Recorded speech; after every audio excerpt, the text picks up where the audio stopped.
Their aim was to march to Bangladesh's Interior Ministry. Arm in arm, hundreds of mostly students joined in the protest. In their way, though, this police barricade. And for a fourth day, what began as a peaceful march turned into something more ugly. The protesters' anger is twofold. It's about the death of a writer, Mushtaq Ahmed, in jail, and it's about a security law that they see as trampling on their freedom of speech.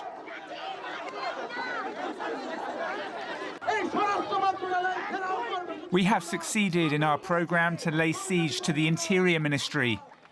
Dear comrades, we demanded the annulment of the Digital Security Act. We protest the way writer Mushtaq Ahmed died in prison under the secure custody of the state. Authorities say Ahmed died of a heart attack while detained in a high-security prison. He'd been charged under the law for criticising the country's coronavirus response on social media. Protesters allege that Ahmed was tortured while in jail, though his cousin, a doctor, was present at the autopsy. It's very difficult to accept that a 53, 54-year-old man would die of a single heart attack. You could say it's an abnormal death, but we couldn't point out any other symptoms or causes that would result in this death. For her part, Bangladesh's Prime Minister has shrugged off criticism of the law and Ahmed's death. What can we do if someone dies after falling sick in jail? No death is desired. It's also not desired that unrest will be created. Such words will do nothing to quell the anger of these protesters, who now have a martyr for their cause.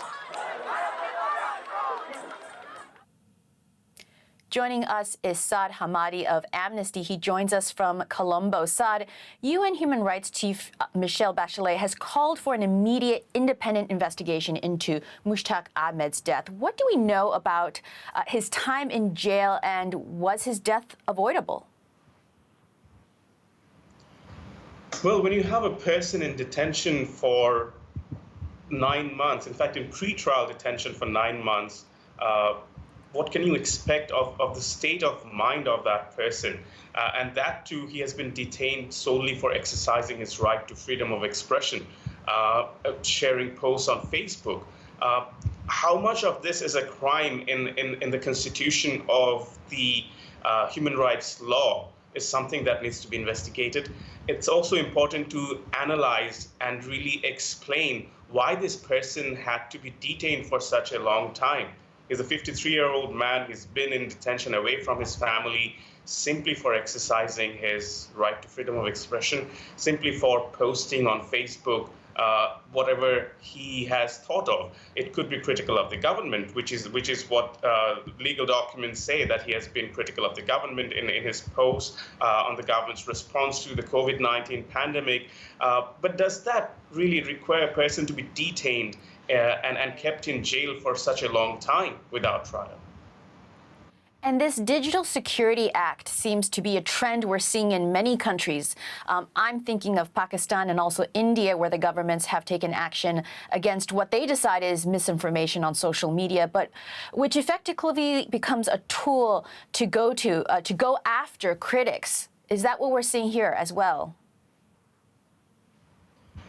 So this is a situation that we're seeing across the region, whether you call it the Electronic Transactions Act, the Unlawful Activities Prevention Act, or the Digital Security Act in Bangladesh.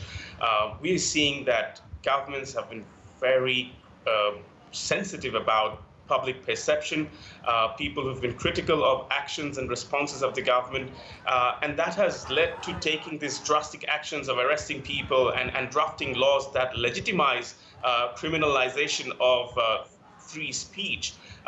You must also note that the Human Rights Committee has observed that the threshold of the freedom of expression is quite high, and this is certainly not one of them where if you're criticizing the government or political figures or public figures, you're not supposed to be detained and arrested for those actions.